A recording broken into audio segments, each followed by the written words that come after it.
আমি সবসময় একটু বেশি বয়সের পুরুষদের প্রতি আকৃষ্ট হতাম, আর আমার মন বাবার এক বন্ধুর প্রতি দুর্বল হয়ে পড়েছিল। আমি তাকে মন থেকে ভালোবেসেছিলাম। তার বয়স আনুমানিক ৩৩ বা ৩৫ বছর হবে, নাম ছিল কুনাল। তার শক্তপোক্ত গড়ন আর আত্মবিশ্বাসী চেহারা আমাকে এক বিশেষ অনুভূতির মধ্যে আবদ্ধ করেছিল। মনে হতো তার উপস্থিতিতে সব সমস্যার সমাধান হয়ে যেত এবং আমি নিরাপদ বোধ করতাম। সেই সময় আমার বয়স ছিল কেবল মাত্র ২০ বছর, আর আমি ছিলাম বাবার খুব প্রিয় মেয়ে। বাবা আমাকে সব সময় ভালোবাসা দিয়ে আগলে রেখেছিলেন। যদিও তখন ২০ বছর বয়স, কিন্তু মনটা ছিল এখনও সরল এবং নিষ্পাপ। কিন্তু একদিন এমন একটা ঘটনা ঘটল যা আমার জীবনকে পুরো পাল্টে দিল। হঠাৎ করেই মনে হল আমি যেন ২০ থেকে এক লাফে ২৫ বছর বয়সের হয়ে গেছি। আমার জীবনে এমন এক সময় এলো যখন আমি নিজের থেকে আরও বড় হতে শুরু করলাম, বিশেষ করে ভালোবাসার অনুভূতির মধ্যে পড়ে আমি বাবার এক বন্ধুর প্রতি আকৃষ্ট হয়ে পড়েছিলাম, যার বয়স ছিল ৩৩ বছর। হয়তো এটি ছিল আমার অপরিপক্ব বয়সের আবেগ, যেটা সামলাতে আমি ব্যর্থ হয়েছিলাম। কিংবা বলা যায় সেটিই আমার প্রথম ভালোবাসা ছিল। তিনি বয়সে অনেকটাই বড় ছিলেন, কিন্তু আমার হৃদয়ের আবেগকে কিভাবে দমন করতাম। তাকে দেখলেই হৃদস্পন্দন বেড়ে যেত, মনে হতো যেন ভিতরে এক প্রবল ঝড় বইছে। মনে হতো এই মানুষটির সাথেই আমার ভবিষ্যৎটা জড়িয়ে আছে। আমি বুঝতে পারলাম কুনালকে আর নিজের কাছ থেকে দূরে সরিয়ে রাখা সম্ভব নয়। তাই সে দিন রাতে আমি তাকে ঘুমের ওষুধ দিয়ে, বন্ধুরা আজকের গল্পটা স্পেশাল, তাই কেউ মিস করো না। দয়া করে গল্পগুলো ভালো লাগলে ভিডিওটি লাইক, শেয়ার এবং চ্যানেলটি সাবস্ক্রাইব করো প্লিজ। আমার নাম তানিয়া, বয়স তখন কমই ছিল। আমি দেখতে অনেক সুন্দর ছিলাম। গায়ের রং ছিল ফর্সা। যে কেউ আমাকে দেখলে মুগ্ধ হয়ে যেত। বাবা ছিলেন একজন সফল ব্যবসায়ী এবং কুনাল কাকু ছিলেন বাবার ঘনিষ্ঠ বন্ধু ও ব্যবসায়িক সঙ্গী। তাই তিনি প্রায়ই আমাদের বাড়িতে আসতেন। সেদিনের কথাই বলছি, যেদিন প্রথম আমার বাবার সাথে দেখা হলো কুনাল কাকুর। বাবা তখন মজা করে বললেন, এই হলো আমার ছোট্ট পাখি, আমার মেয়ে তানিয়া। আমি তো কুনাল কাকুর ব্যক্তিত্ব দেখে হতবাক হয়ে গিয়েছিলাম। কোথাও থেকেই তিনি আমার বাবার সমবয়সী বলে মনে হচ্ছিলেন না। বাবার বয়স ছিল প্রায় ৪০-৪২, আর কুনাল কাকুর বয়সও তেমনই হওয়া উচিত ছিল, কিন্তু তিনি তার বয়সের তুলনায় অনেক ছোট দেখাচ্ছিলেন। তার সুঠাম গড়ন দেখে আমি বিস্ময়ে তাকিয়েই রইলাম। বাবা বললেন, তানিয়া, কাকুকে নমস্কার করো। আমি নমস্কার করেছিলাম, কিন্তু তাকে কাকু বলতে পারিনি। আসলে কিছুই বলতে পারছিলাম না, শুধু চুপচাপ তাকিয়েই রইলাম। তখন তিনি মুচকি হেসে বললেন, তানিয়া, কি হলো? কিছু বলতে চাও কি? আমি কি বলবো বুঝতে পারছিলাম না, কিন্তু তার মেয়ে বলা আমার মনে কেমন যেন লাগল। কেন জানি না, তার মুখ থেকে মেয়ে শুনে ভালো লাগছিল না। সেদিন আমি চুপচাপ ঘরে চলে গিয়েছিলাম। কিন্তু সেই দিন থেকেই কুনাল কাকুর প্রতি আমার একটা অন্যরকম অনুভূতি কাজ করতে শুরু করেছিল। তিনি এমন একজন আকর্ষণীয় মানুষ ছিলেন যাকে দেখে তরুণরাও লজ্জা পেত। এরপর থেকে আমার দিনরাত তার কথা ভাবতে থাকলাম।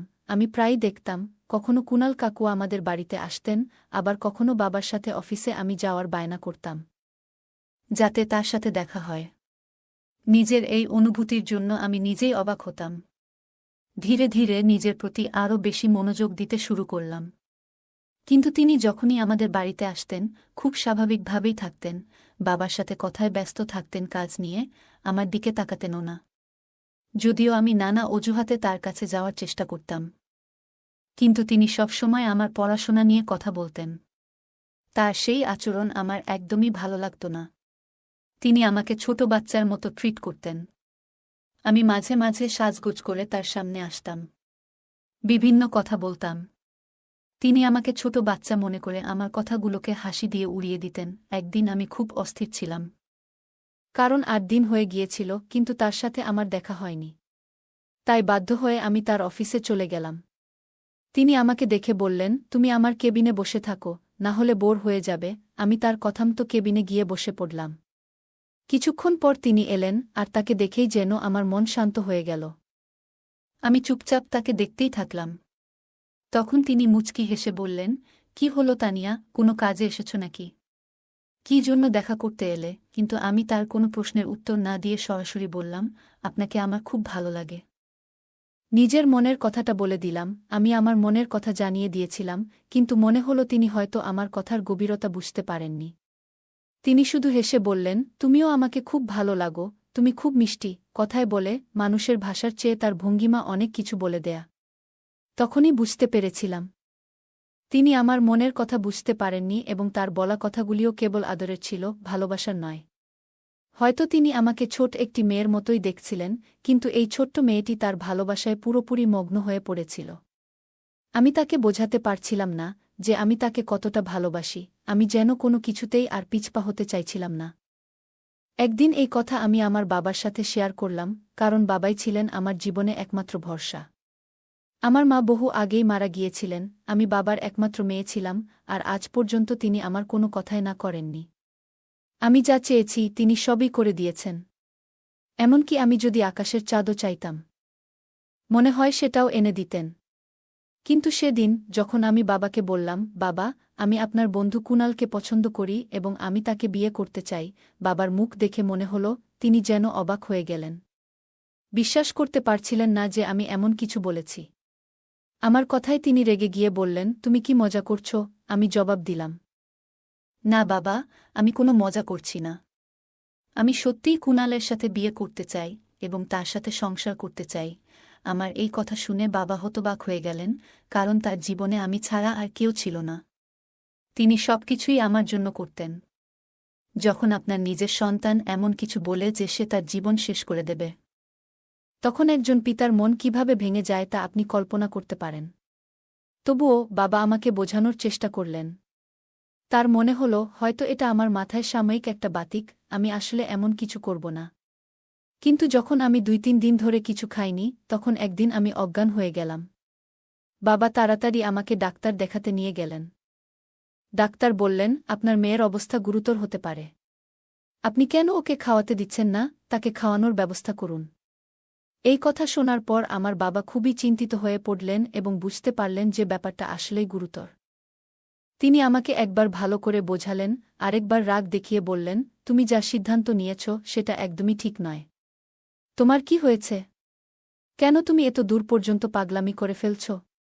তোমার বয়স এখনও এসব বিষয়ের জন্য নয়। তুমি মাত্র 20 বছরের, আর এর মধ্যেই তুমি এসব ভালোবাসার বিষয়ে চিন্তা করতে শুরু করে দিয়েছ। বাবা আরও বললেন, ঠিক আছে, যদি তোমার বয়সের কারো কথা বলতে, তাহলে একটা কথা ছিল। কিন্তু তুমি যাকে নিয়ে কথা বলছ সে কুনাল, যার বয়স 33 বা 35 বছরের মতো। তার বয়স তোমার থেকে দ্বিগুণেরও বেশি। বাবা আমাকে বোঝাতে শুরু করলেন, কুনালের বয়স তোমার থেকে অনেক বেশি। তুমি কখনোই তার সঙ্গে সুখী হতে পারবে না। আমার তো মনে হচ্ছে তুমি একদম পাগল হয়ে গেছ।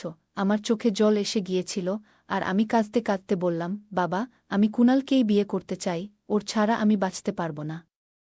যদি আমার বিয়ে ওর সঙ্গে না করাও, তাহলে আমি কি করতে পারি তা তুমি নিজেই দেখতে পাবে। বাবা তখন ব্যাপারটা বোঝেন, কারণ তিনি জীবনের অনেক কিছু দেখেছেন।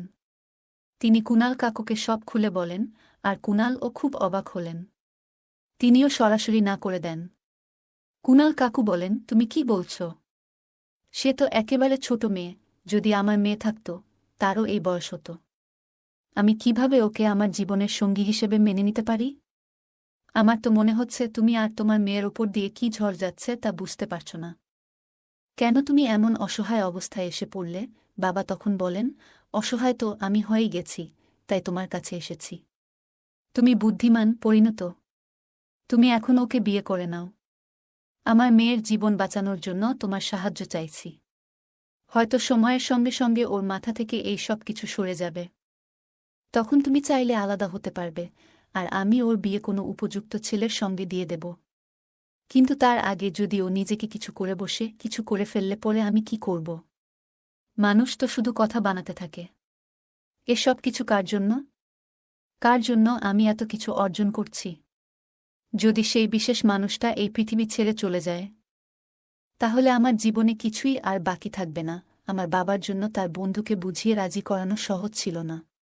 কিন্তু এবার ব্যাপারটা আমার বাবার কাছেও পৌঁছে গিয়েছিল। তাই তিনিই ছিলেন একমাত্র ব্যক্তি যিনি এটি করতে পারতেন। যাই হোক, কোনোভাবে আমার বাবা সেই বন্ধুকে রাজি করাতে সক্ষম হয়েছিলেন।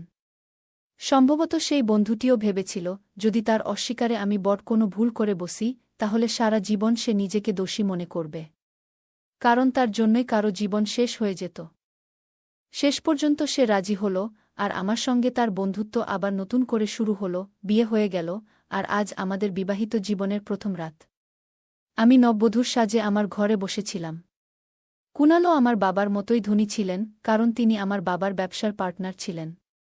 তার আগে তিনি একবার বিয়ে করেছিলেন।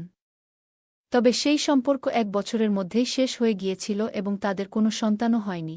যখন আমার বাবা আমাকে বিদায় দিচ্ছিলেন, তখন তিনি বলছিলেন, তুমি হয়তো সঠিক সিদ্ধান্ত নাওনি, কিন্তু মনে রেখো, তোমার জন্য আমি সবসময় আছি। যদি কোনোদিন তোমার মন বদলে যায় এবং এই সম্পর্ক থেকে বেরিয়ে আসতে চাও, তবে আমার কাছে ফিরে এসো। আমি জানতাম তিনি একজন পিতা, তার মনে অনেক কথা চলছিল। তবে আমি তাকে কি বলতাম? এখন আমি তো কুণালের সঙ্গেই আমার জীবন কাটানোর সিদ্ধান্ত নিয়েছি। কুণাল শুধু আমার স্বামী নয়, তিনি আমার জীবনের প্রধান আশ্রয় হয়ে উঠেছেন। আমি তো একজন নারী, এবং আমরা নারীরা আমাদের স্বামীদের ঘর থেকে শুধুমাত্র চূড়ান্ত বিদায়ী বের হই। আমার বয়স বেশি না হলেও আমি মনে মনে ঠিক করেছিলাম যে আমি কুণালকে খুশি রাখার সর্বোচ্চ চেষ্টা করব। একজন ভালো স্ত্রী হিসেবে নিজেকে প্রমাণ করব, যাতে তিনি একদিন বুঝতে পারেন যে আমাকে বিয়ে করার সিদ্ধান্ত সঠিক ছিল। সে ভেবেছিল এই সিদ্ধান্তটাই তার জীবনের সবচেয়ে সঠিক হবে। আমি কুণালের অপেক্ষায় ছিলাম, মনের মধ্যে নানা রকম স্বপ্ন আর আশার জাল বুনে। তাকে ভাবলেই আমার ভিতরে এক অদ্ভুত রোমাঞ্চের অনুভূতি তৈরি হতো। হৃদয়ের ধুকপুকানি যেন থামছিল না। কিন্তু বিয়ের প্রথম রাতেই এমন একটি ঘটনা ঘটল, যা আমাকে পুরোপুরি অবাক করে দিয়েছিল। যখন কুণাল ঘরে প্রবেশ করলেন, আমি সরে গিয়ে বসে তার দিকে তাকিয়েছিলাম, যেন প্রথম কথাটি শোনার অপেক্ষায়। ভেতরে ভেতরে আশা করছিলাম তিনি আমার ঘোমটা সরিয়ে আমাকে দেখে মুগ্ধ হবেন, হয়তো প্রশংসা করবেন। তখন আমার বয়স কম ছিল, আর নিজের সৌন্দর্য নিয়েই আমি মোহিত ছিলাম। বিয়ের সাজে নিজেকে আরও আকর্ষণীয় লাগছিল। কিন্তু কুণাল যা বললেন তাতে আমার সব আশা যেন মুহূর্তেই মিলিয়ে গেল। তিনি বললেন, তুমি এখনো জেগে আছো কেন? আমি ভেবেছিলাম তুমি ঘুমিয়ে পড়েছ। আমি হালকা হাসি দিয়ে বললাম, কিভাবে ঘুমাই? আজ তো আমাদের বিয়ের প্রথম রাত। আমি তোমার অপেক্ষায় ছিলাম, না চাইলেও। আমার মুখ লজ্জায় রঙিন হয়ে উঠল। কিন্তু কুণালের চোখে ছিল এক অদ্ভুত কঠোরতা। কিছুক্ষণ নীরবে তাকিয়ে থেকে তিনি বললেন, তোমার ইচ্ছের জোরেই এই বিয়ে হয়েছে। তবে এর মানে এই নয় যে আমরা এখানে নাটকের মতো সম্পর্কের অভিনয় করব। এসব ভুলে যাও, আর এখন গিয়ে পোশাক বদলে বিশ্রাম নাও। এই ঘর এখন থেকে তোমারই, আমার ঘর উপরে। কোনো কিছু দরকার হলে জানিও। কুণালের কথায় আমি অবাক হয়ে গেলাম।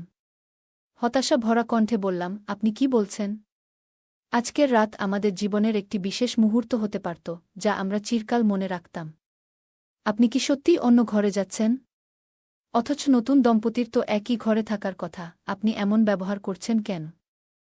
আমি তো আপনাকে ভালোবাসি। তিনি গভীর শ্বাস ফেলে বললেন, দেখো, তোমার বাবাকে আমি কখনো এতটা অসহায় দেখিনি। সে নিজেই নিরুপায় ছিল, আর তুমি তাকে আরও বেশি নিরুপায় করে তুলেছিলে। তোমার কারণে এই বিয়েটা হয়েছে। তার কথা শুনে মনে হল তিনি কিছু বলার চেষ্টা করছিলেন, যেন আমাকে বুঝাতে চাইছিলেন যে এই পরিস্থিতি তার জন্য সহজ নয়। কিন্তু শেষমেশ তিনি বললেন, যদি তুমি সত্যিই একটা বুঝদার হতে, তবে হয়তো আজকের রাতটা এমন হতো না। এখানে বসে থাকো না, ঘুমাতে যাও, তিনি বললেন, এবং আমার উত্তর শোনার আগেই চলে গেলেন। তার ঘর উপরের তলা ছিল। সকালে একজন কাজের লোক আমাকে জানালেন, সাহেবের ঘর তো উপরের দিকে। উনি আমাদের বলেছিলেন নিচে একটি ঘর পরিষ্কার করে দিতে। তাই আমরা এই ঘরটি সাজিয়ে রেখেছিলাম। তবে এখনও বুঝতে পারছি না সাহেব কার সাথে বিয়ে করেছেন আর কেন আপনার ঘর নিচে রাখা হয়েছে। কিন্তু উনি যা বলেন আমরা সেটাই করি। আমার স্বপ্ন যেন মুহূর্তেই ছিন্নভিন্ন হয়ে গেল, মনে হলো সব আশা মুছে গেল। এমন অবস্থায় কিভাবে জীবনের পথে চলব? কিন্তু বাবাকে তো সব কিছু বলা সম্ভব নয়। কিছু কথা শুধু স্বামী স্ত্রীর মধ্যেই সীমাবদ্ধ থাকা উচিত। তাই তাকে কিছুই জানাইনি, বরং এমনভাবে আচরণ করলাম যেন আমি খুবই সুখী। বাইরে থেকে সবাই মনে করল আমি খুশি, কিন্তু বাস্তবের সেই গল্প অন্যরকম। আমি সব সময় ভাবতাম আজ না হয় কাল আমি তাকে নিজের করেই পাব। কারণ হয়তো সে আমাকে এখনও ছোট বাচ্চা মনে করে আছে। কারণ আমার বয়স তার থেকে অনেক কম বলে হয়তো এমনটা সে ভাবছে। আমার একজন বান্ধবী ছিল যে অনেক আগে থেকেই বিবাহিত। আমি তাকে আমার সব কথা বললাম। সে হেসে বলল, আচ্ছা, তোমাকে তো একটু গাইড করতেই হবে। শোনো, নিজেকে একটু বেশি আত্মবিশ্বাসী এবং পরিণতভাবে উপস্থাপন করো। সবসময় সালোয়ার কামিজ পরে থেকো না, মাঝে মাঝে শাড়ি পরে স্বামীর সামনে যাও। দেখবে পরিবর্তন আসবে। আর হালকা সাজগোজ করতে ভুলবে না, তাতে পরিস্থিতি অনেক ভালো হবে। তোমাকে একটু পরিণতভাবে নিজেকে উপস্থাপন করতে হবে। আর কথা বলার সময় আরও স্বচ্ছন্দভাবে কথা বলো। চুলটা খোপা করে বাঁধো, যেন তোমাকে পরিণত দেখায়। সে এখনও তোমাকে ছোট ভাবছে, তাই এমন আচরণ করছে। কিন্তু তোমাকে বুঝিয়ে দিতে হবে যে তুমি আর ছোট নেই। বান্ধবীর কথাগুলো শুনে মনে হলো সে সঠিক বলেছে। যেমন কিছু ক্ষেত্রে স্বামীরা বয়সে বড় হলে নিজেদের আকর্ষণীয় রাখতে চুলে রং করে, তেমনি আমিও বয়সে তরুণী হলেও নিজেকে কিছুটা পরিণতভাবে উপস্থাপন করা উচিত, যাতে সম্পর্কের ভারসাম্য বজায় থাকে। বান্ধবীর পরামর্শ মেনে আমি শপিংয়ে গেলাম, সুন্দর কিছু শাড়ি কিনলাম। সন্ধ্যায় নিজেকে সাজিয়ে গুছিয়ে রান্না করে স্বামীর অপেক্ষায় বসে থাকলাম। তিনি ঘরে ঢুকতেই আমার মুখে এক মৃদু হাসি ফুটে উঠল। আমি বললাম, শুনুন, খাবার তৈরি আছে, আপনি হাতমুখ ধুয়ে নিন, তারপর আসুন, এসে খেতে বসুন। আমার এই কথায় তিনি কিছুটা বিস্মিত হয়েছিলেন। তার মুখে এক অদ্ভুত অভিব্যক্তি ফুটে উঠছিল। তিনি নিজের পকেট থেকে একটি চকোলেট বের করে আমার হাতে দিলেন, আর তারপর হাসতে শুরু করলেন। তিনি বললেন, বড় বড় কথা বললেই কেউ বড় হয়ে যায় না। তুমি কথায় অনেক বড় বড় কথা বলো, এখন কাজেও কিছুটা বড় হতে শিখেছ। তবে এটা ভুলো না, আমার কাছে তুমি এখনও সেই ছোট্ট মেয়েটিই আছো। আমি চকোলেটটি হাতে নিয়ে তার দিকে তাকিয়ে রইলাম, আর মনে মনে ভাবলাম, জীবনটা আসলে এমনই, যতই বড় হই না কেন। প্রিয়জনের কাছে আমরা সবসময় ছোট থেকে যাই। আমি কান্নায় ভেঙে পড়লাম, বুক ফেটে কাঁদতে শুরু করলাম। নিজের ঘরে এসে তাড়াতাড়ি চুলের খোপা খুলে দিলাম, শাড়িটাও বদলে ফেললাম। আয়নার সামনে দাঁড়িয়ে নিজেকে দেখতে লাগলাম আর ভাবছিলাম, ভালোবাসা কি সত্যিই এত বড় অপরাধ? সবাই তো বলে ভালোবাসা বয়সের হিসাব করে না, তাহলে আমি কি এমন ভুল করলাম যে এই মানুষটি আমার সাথে এমন আচরণ করছে? এই কষ্টের কথা কারো সাথে শেয়ার করতে পারছিলাম না, মনে হচ্ছিল আমি গভীর সমস্যায় পড়ে গেছি। নিজেকে নিয়ে কি করব সেটাই বুঝতে পারছিলাম না। একদিন তো সীমা ছাড়িয়ে গেল। আমি শুনতে পেলাম তিনি কারো সাথে ফোনে কথা বলছিলেন, আর সেই কথায় আমার নাম উঠে আসছিল। তিনি বলছিলেন, পুরোদমে শিশু মনে হয়, এমন কিছু কথা যা আমার আত্মবিশ্বাসকে ভেঙে দিচ্ছিল। সে তো একদম ছোট মেয়ের মতো আচরণ করে, তার চিন্তাভাবনাও শিশুর মতো।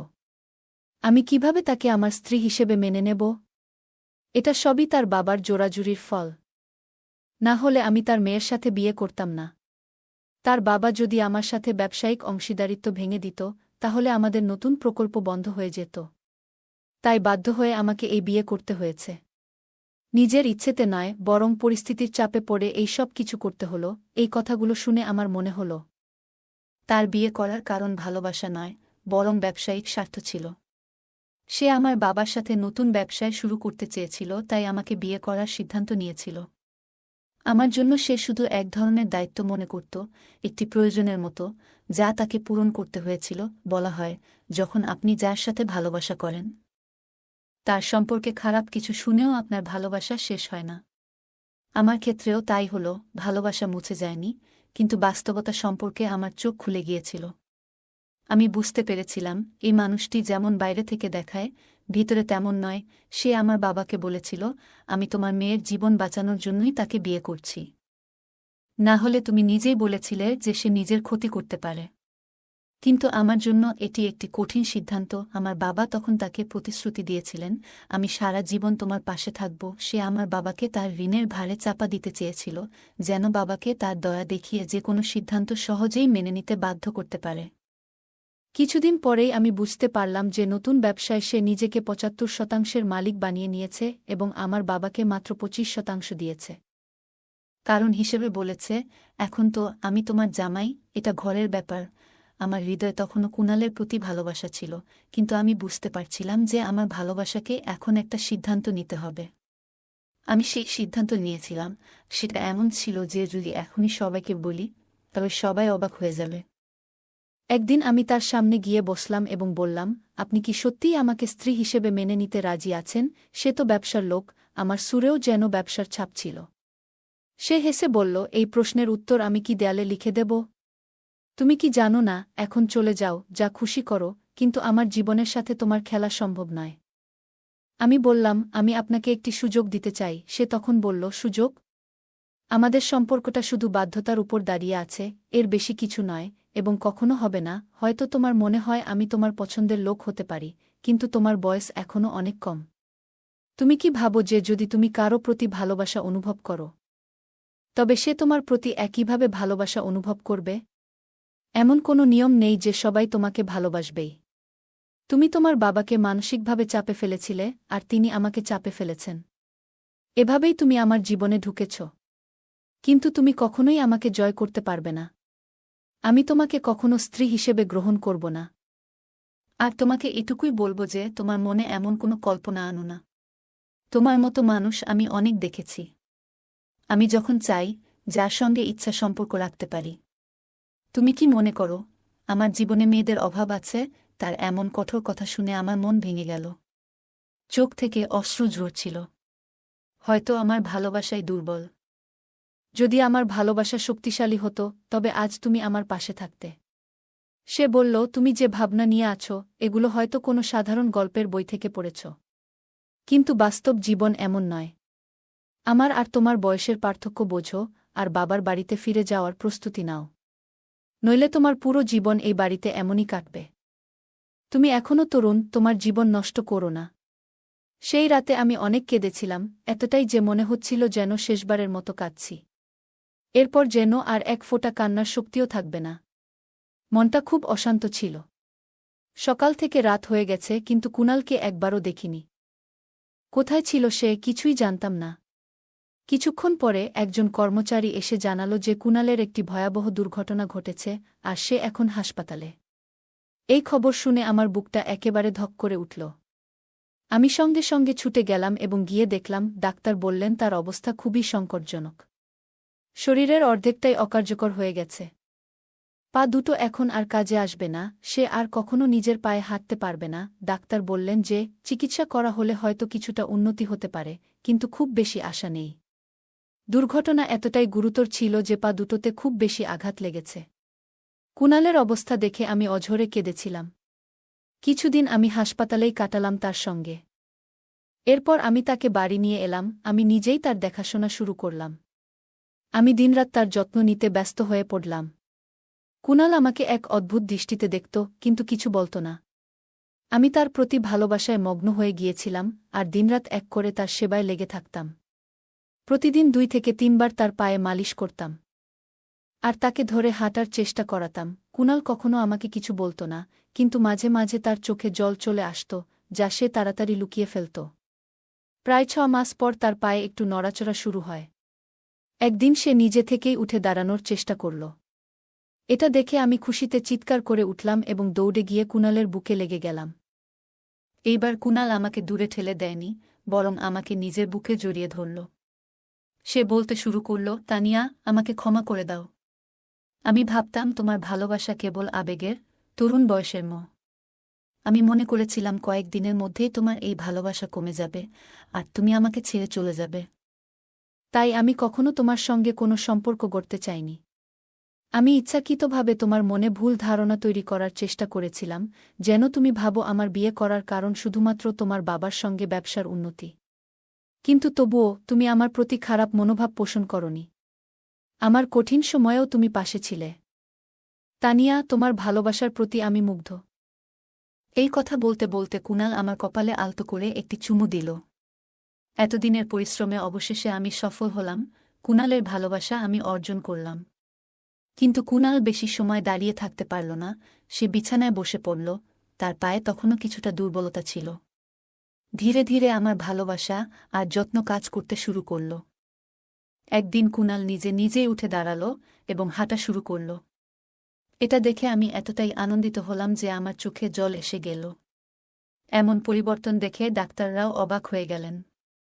এখন কুণাল পুরোপুরি সুস্থ। সেই রাতে, রাতের খাবার খাওয়ার পর আমি আমার ঘরে চলে যাচ্ছিলাম। হঠাৎ কুণাল আমার হাত ধরল এবং বলল, তানিয়া, এখন থেকে তোমার জায়গা ওখানে নয়, আমার ঘরে। তুমি আজ থেকে আমার ঘরে থাকবে। এই বলে সে আমার হাত ধরে আমাকে তার ঘরে নিয়ে গেল। ঘরে প্রবেশ করতেই দেখি তাজা গোলাপের সুগন্ধ আমার নাকে এলো। পুরো ঘরটি যেন নতুন বউয়ের মতো সাজানো ছিল। আমি অবাক হয়ে কুণালের দিকে তাকালাম। তার চোখে এক ধরনের গভীরতা ছিল। আর তার অভিপ্রায় বুঝে আমি লজ্জায় তার বুকে মুখ লুকিয়ে ফেললাম। সেও আমাকে তার বাহুতে জড়িয়ে নিল। সেই রাতে আমাদের জীবনের নতুন অধ্যায় শুরু হল। বিয়ের 1 বছর পর কুনাল আমার ভালোবাসা গ্রহণ করল এবং আমাকে তার স্ত্রী হিসেবে সম্মান দিল। আমি কুনালের সঙ্গ পেয়ে অত্যন্ত আনন্দিত হলাম। ঘুমিয়ে থাকা কুনালের মুখে এক অদ্ভুত নির্দোষতার ছাপ ছিল। আমি তার মুখের দিকে তাকালাম, আর আমার হৃদয় ভালোবাসায় ভরে গেল। আমি নিজেকে প্রতিজ্ঞা করলাম, সারা জীবন কুনালের পাশে থাকব এবং প্রার্থনা করলাম যেন প্রতিটি জন্মে কুনালের মতো একজন সঙ্গী পাই। গল্পটা কেমন লাগল জানাতে ভুলবে না। আরও মজার মজার রোমান্টিক গল্প শুনতে চাইলে ভিডিওটি লাইক, শেয়ার এবং চ্যানেলটি সাবস্ক্রাইব করতে এবং বেল আইকনটি ক্লিক করতে ভুলবে না। ধন্যবাদ।